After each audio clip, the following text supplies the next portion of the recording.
자부심을 가진다는 것은 매우 중요합니다. 자, 문제는 자만해질 수밖에 없다는 것이죠. 지나치면. 우리 가유불급이라는 말을 많이 사용하는데 무엇이든지 이렇게 많이 지나치면 문제가 됩니다. 성경은 자부심만 대단했지 정작 하나님의 뜻대로는 살지 않았던,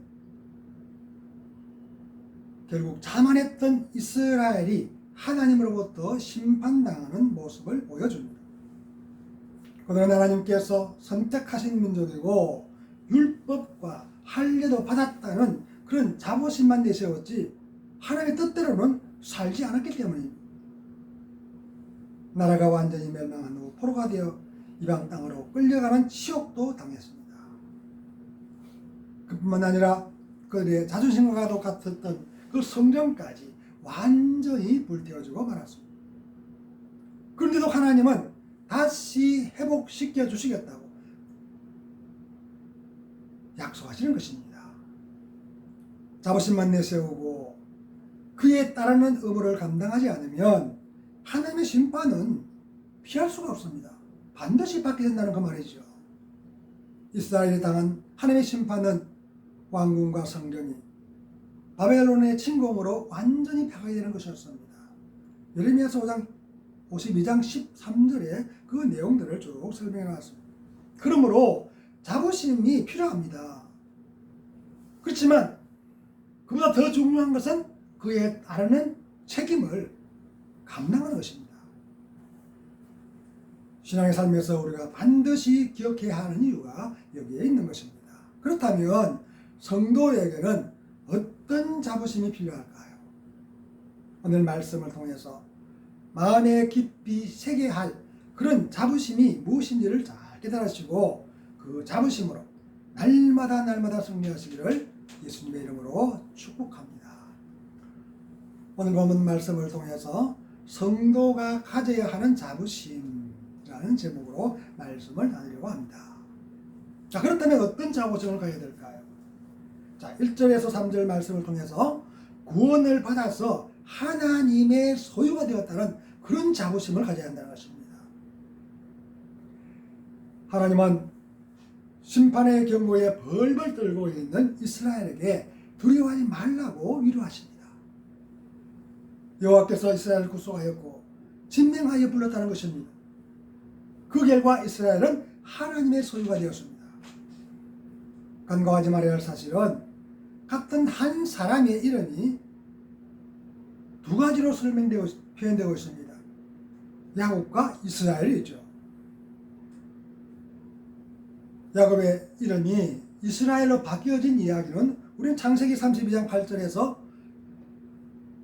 여호와의 천사와 씨름해서 이겼던 결과로 하나님께서 너의 이름을 이제는 야곱이 아니고 이스라엘로 불러주겠다고 약속하셨던 그로부터 연유된 거죠. 그러면서 하나님은 내가 이제 그 야곱의 이름을 이스라엘 바꿔줬으니까 다시는 야곱이라고 부르지 않겠다고 그렇게 말씀하셨습니다. 성경에서 이렇게 이름이 바뀐다는 것은 실체가 바뀐다는 것입니다. 창세기에 보면 아브라함이 아브라함으로, 사레가 사라로 이렇게 이름들이 많이 바뀌어지죠. 야곱도 마찬가지로 야곱에서 이스라엘로 바뀌었습니다. 그렇다면 이 말이 무슨 말이냐 하면 이제 예전에 야곱의 삶에서 이스라엘 삶으로 살아가야 된다는 거죠. 새로운 삶이 시작된다 그 말입니다. 그런데 성경은 그 이후에도 야곱이라는 이름이 수없이 많이 나타납니다. 자, 이것을 어떻게 이해해야 될 것인가? 자, 그 방법은 하나님의 나라의 관점에서 이해하는 것입니다. 야곱이 개인적인 그런 이름이라면 이스라엘은 하나님 나라의 그런 관점, 이 공동체적으로 부를 때 항상 이스라엘로 불러주시는 거죠. 그런 이름이 바로 이스라엘입니다. 하나님께서 야곱과 이스라엘을 동시에 부르시는 이유도 완전히 망해버린 나라의 관점과 다시 회복되었을 때를 가정하셨기 때문입니다. 그 야곱과 이스라엘에게 하나님께서 두려워하지 말라는 것입니다. 하나님께서 다시 사셔서 자기의 소유로 삼으셨기 때문이라고 그렇게 성경은 설명합니다. 1절의 이 구속이라고 하는 이 단어의 뜻은 내가 돈을 지불하고 다시 사왔다는 그런 말입니다. 이것은 히브리인들의 독특한 제도인 고엘의 제도를 알아야만 쉽게 이해할 수 있는 내용들입니다. 그 제도는 이스라엘이 하나님 나라의 백성으로서 행복하게 살아가도록 만들어 놓은 법적인 그런 장치들입니다. 그 내용이 4가지 정도였는데, 그 내용의 첫 번째는 빚 때문에 농토를 할 수 없이 팔았는데 그 토지를 다시 사올 수가 없습니다. 그때 가장 가까운 친척이 그 토지를 다시 사서 본래 주인에게 되돌려 주는 것입니다. 둘째는 친척이 빚 때문에 종으로 팔려가게 되면 가장 가까운 친척이 돈을 지불하고 다시 사오는 경우이죠. 종에서 해방을 시켜준다 그 말이죠. 셋째는 형이 아들을 낳지 못하고 죽으면 동생이 형수와 결혼해서 처음 난 아들을 형의 이름으로 대를 잇도록 만들어주는 것입니다. 흔히 계대 결혼이라고 그렇게 합니다. 창세기 38장에는 이 계대 결혼의 모습이 잘 나타나고 있죠. 성경은 유다의 장자 엘이 여호와 보시기에 악했다고 7절에는 그렇게 기록해 놨습니다. 그 결과 엘은 하나님의 심판으로 죽고 말았습니다.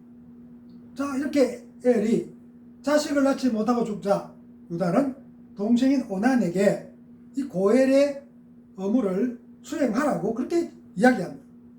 그러나 오난은 그 아들이 자기의 아들이 될 것이 아니라고 그 의무를 수행하지 않았습니다. 진노하신 하나님께서 오난도 죽이시죠. 이것은 계대결혼이 하나님께서 만드신 법칙이라는 사실을 알려줍니다. 따라서 반드시 지켜야 되는 것이죠. 반면에 고엘의 의무를 잘 지켜서 메시아의 계보를 이어가는 이야기가 룻기에 나타나 있습니다. 보아스가 기업 물을 그 의무를 다 했습니다. 그리고 이방 여인 모압 여인 룻과도 결혼을 합니다. 이건 그 당시에 상당히 쉽지 않았던 이야기죠. 왜냐하면 보아스 앞에 불을 걸려 있던 사람이 나는 그 결혼 때문에 못하겠다고 물섰던 것도 마찬가지죠. 그런데 보아스는 그 이방 여인과 결혼을 합니다. 그런데 그 룻에게서 누가 나옵니까? 다윗의 할아버지인 오벳이 나옵니다. 메시아의 계보가 그렇게 이어져 가는 거죠. 넷째는 친척이 다른 사람에게 죽임을 당했을 때 대신 원수를 갚아주는 것입니다. 본문에 나오는 내용은 두 번째의 계보로 하나님께서 직접 고엘의 의무를 수행하신 것입니다. 하나님께서 고엘의 의무를 수행하신 결과는 이스라엘이 하나님의 소유가 되었다는 것입니다. 이런 이유로 하나님은 어디서든지 지켜주시겠다고 그렇게 약속하시는 것이죠. 불이나 물의 위험에서도 안전하게 지켜주시는 것입니다. 우리 말씀을 통해서 불법을 속에서 다니엘의 친구들을 안전하게 보호하시고 지켜주던 그 하나님을 연상할 수 있습니다. 홍해와 요단강에서 이스라엘을 지켜주신 것처럼 하나님께서 그렇게 보호하시고 지켜주시겠다고 약속하시는 것입니다. 더구나 이스라엘을 구원하시려고 주위의 나라들을 어떻게 합니까? 오늘 성경은 속죄의 제물로 삼겠다고 그렇게 하십니다. 예수님을 믿는 우리도 영적인 이스라엘입니다. 당연히 우리도 하나님의 소유가 되었습니다. 순간순간 우리를 안전하게 지키시는 이유도 바로 여기에 있습니다. 그러므로 우리도 자부심을 가져야 되는 거죠. 그런데도 아멘이 잘 되지 않는 이유는 무엇일까요? 삶의 여정에서 여전히 불이나 물과 같은 그런 어려움을 만나기 때문입니다. 그럼에도 불구하고 두려워하지 말아야 합니다. 왜 그럴까요?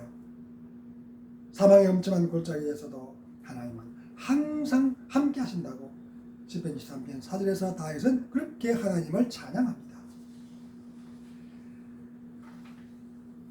하나님은 사탄의 종이 되어버린 우리를 사오시는 값으로 예수님의 피를 지불하셨습니다. 우리가 상상할 수 없는 대가를 하나님께서 치르신 것입니다. 다시 말하면 하나님은 죄로 말미암아 심판을 받아서 영원히 멸망받을 수밖에 없는 우리를 다시 사셔서 자기의 양자로 입양하시려고 가장 사랑하시는 독생자 그 멀쩡한 친아들을 죽이셨다는 것입니다. 하나님께서 자기 아들보다 우리를 더 귀중하게 여기셨다는 그런 자부심을 가져도 되는 이유가 여기에 있습니다.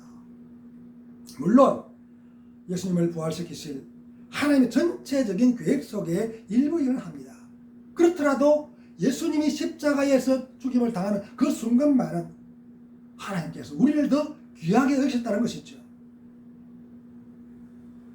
일상생활에서 우리가 돈을 지불하고 물건을 사는 것과는 차원부터가 다릅니다.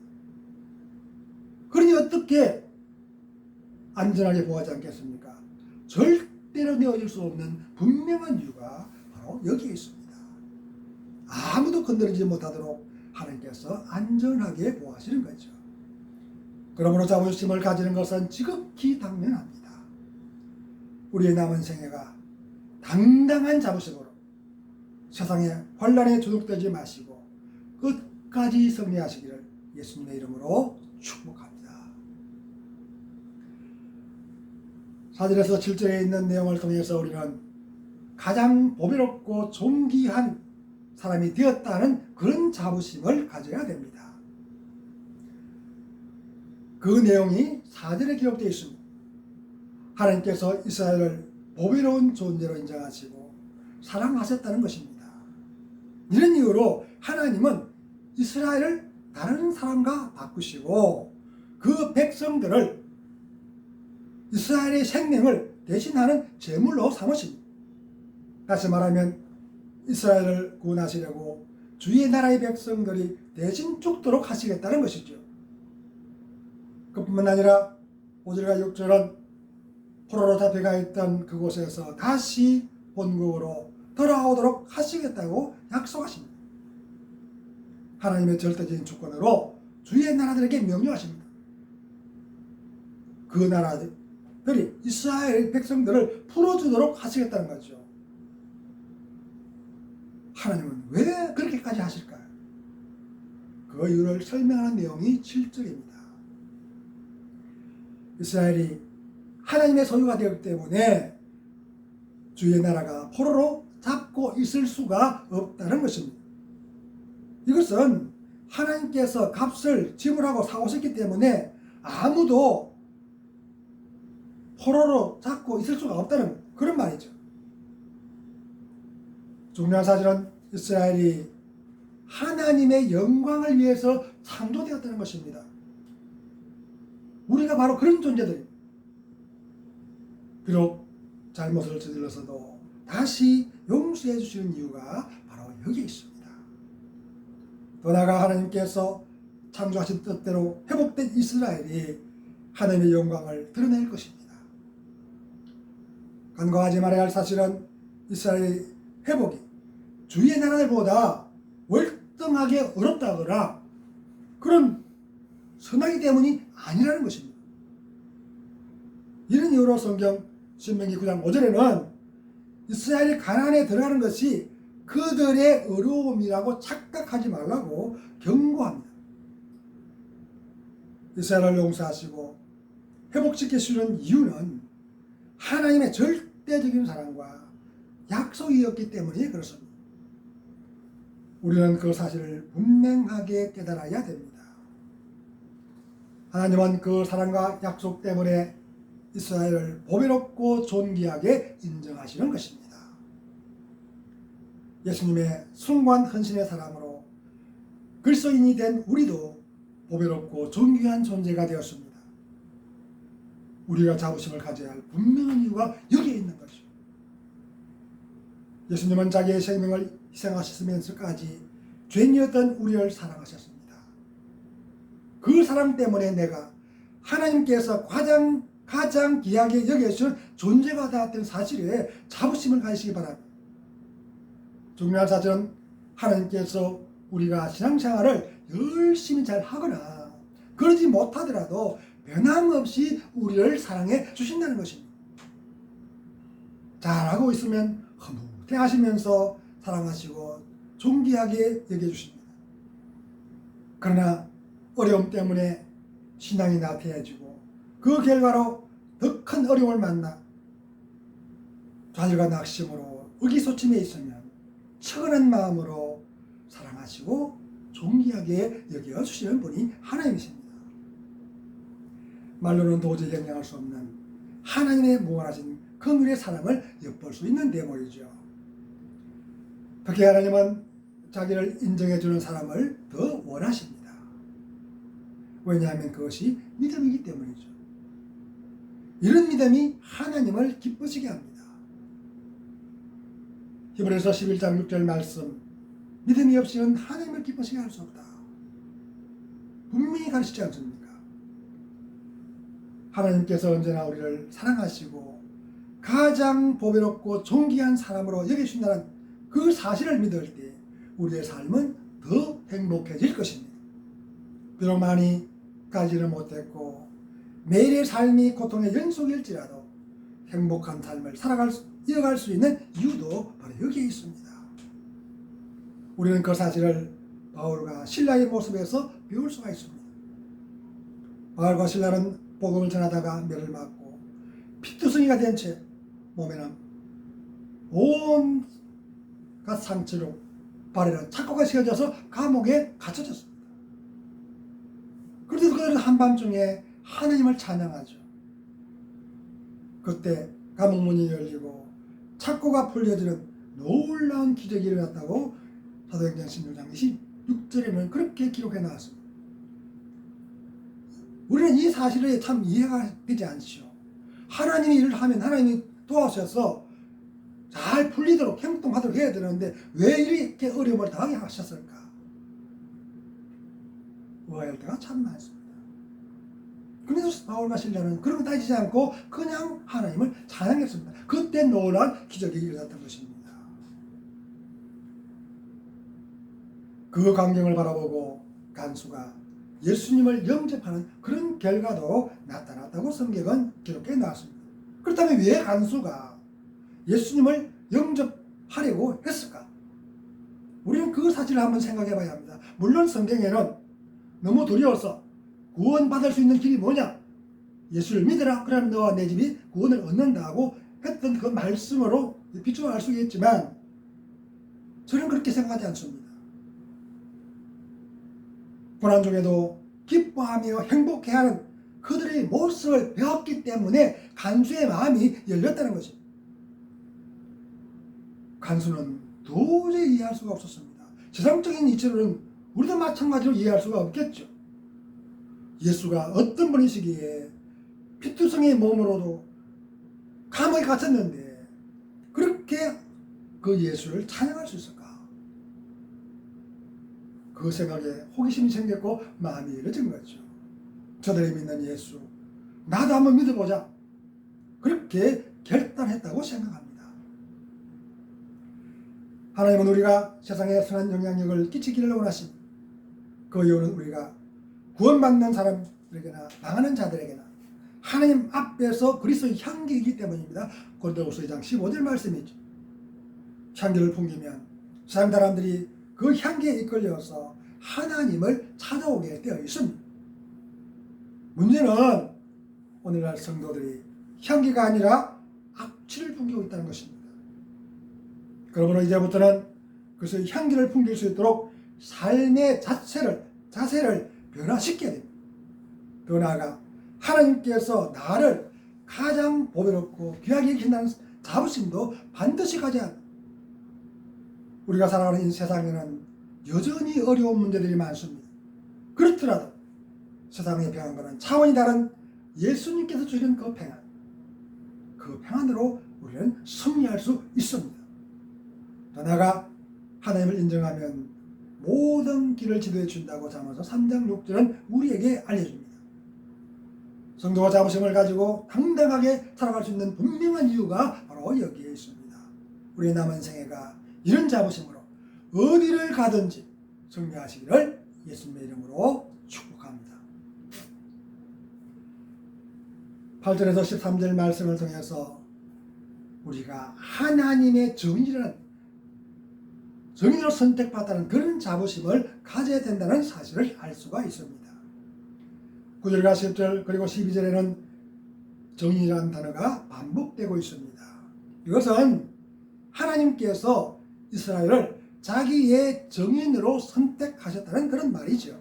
그렇다면 정인이 해야 하는 일은 무엇일까요?